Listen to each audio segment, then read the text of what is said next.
اعظم ہند علیہ الرحمہ کے خلیفہ ہیں. انہوں نے ایک خاص وظیفہ دیا، پچھلے سال بھی شاید ہم نے سنا تھا، کہ اگر کوئی ایسا مریض ہو جو بہت سخت بیمار ہو، جسے لوگ لا علاج سمجھتے ہوں، تو انہوں نے کہا کہ ایک بکری لیں یا بکرا لیں جو کالے رنگ کا ہو، اور اس کے دائیں کان کے پاس سورہ یاسین شریف کی تلاوت کریں. جب کن فیکون پہ پہنچیں تو یہاں دعا کریں، اور دعا میں 3 دعائیں کرنی ہیں.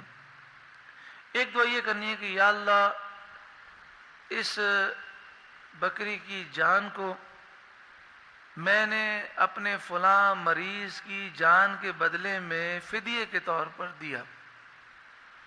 اس بکری کے خون کو فلاں کے خون کے بدلے میں دیا. اس بکری کے گوشت کو فلاں کے گوشت کے بدلے میں دیا.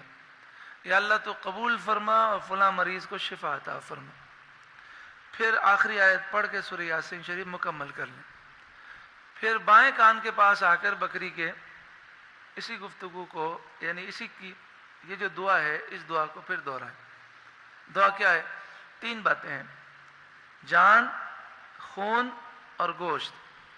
یا اللہ اس بکری کی جان میں نے فدیے میں دی فلاں مریض کی جان کے بدلے.